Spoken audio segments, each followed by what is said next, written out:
ये वही महिलाएं विरोध कर रही हैं जो सोनम रघुवंशी को सपोर्ट करती हैं, वही कर रही हैं। वही महिलाएं विरोध कर रही हैं जो 10-10 रिलेशनशिप में रहना चाहती हैं, वही महिलाएं विरोध कर रही हैं जो व्यभिचार को बढ़ावा देना चाहती हैं, वही महिलाएं विरोध कर रही हैं जो नंगी होकर इंस्टाग्राम पर नाच रही हैं। सोचकर देखिए, मैं सुनिए, मैं तमाम महिलाओं को जानता हूं, तमाम महिलाओं को जानता हूं, अपने ऑफिस से लेके, घर से लेके, गांव से लेके, जहां मोहल्ले से लेकर, मुझे एक ऐसी लड़की नहीं मिली जिसने मुझे ये बोला हो कि प्रेमानंद जी महाराज ने गलत बोला।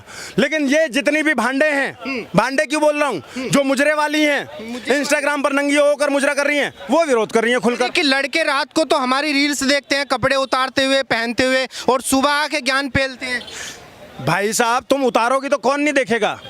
अगर अभी मैं यहाँ पर नंगा हो जाऊं तो तमाशा तो अभी मैं बोल रहा हूँ ना, अच्छी बातें बोल रहा हूँ ना, कोई देख रहा है क्या? नहीं देख। आपके चैनल के माध्यम से अभी मैं यहाँ पर नंगा हो जाऊं, लड़का हूँ लेकिन नंगा हो जाऊं, अभी दुनिया आ जाएगी, भीड़ इकट्ठी हो जाएगी, भीड़ इकट्ठी हो जाएगी, तो तुम वो नंगापन ला क्यों रही हो कि तुम्हें लोग देखें, तुम्हें लाइक्स मिल जाएं?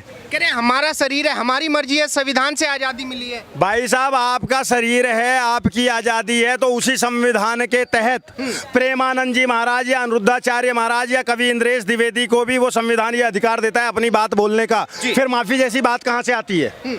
आपका शरीर है, आप जहां मर्जी नंगी हो जाओ, तो हमारा मुंह है, हम जहां मर्जी खोलेंगे। हमने किसी महिला का नाम लेकर बोला क्या? स्पेशली नहीं बोला है। हम तो लड़के और लड़की दोनों को बोल रहे हैं ना, महिला पुरुष दोनों को बोल रहे हैं ना, फिर क्यों ऑफेंड हो रहे हो?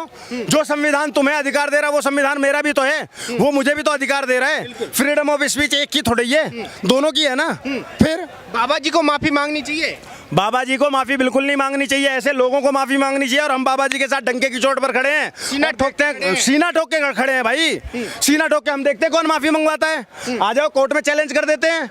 अरे मध्य प्रदेश से तो धमकी दे दी बाबा जी को। अरे ऐसी धमकियां आती रहती हैं, मैं बार बार बोलता हूँ, ये रोआ है ना, रोआ जी, हमारे संतों का ये रोआ उखाड़ कर दिखाओ।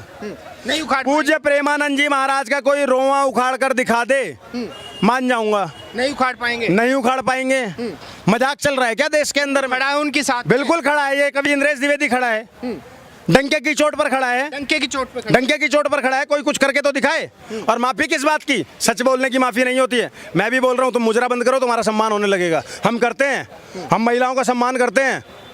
हमारे देश में तो रानी लक्ष्मीबाई को क्या कहा जाता है? लक्ष्मी थी या दुर्गा थी, वह स्वयं वीरता की अवतार।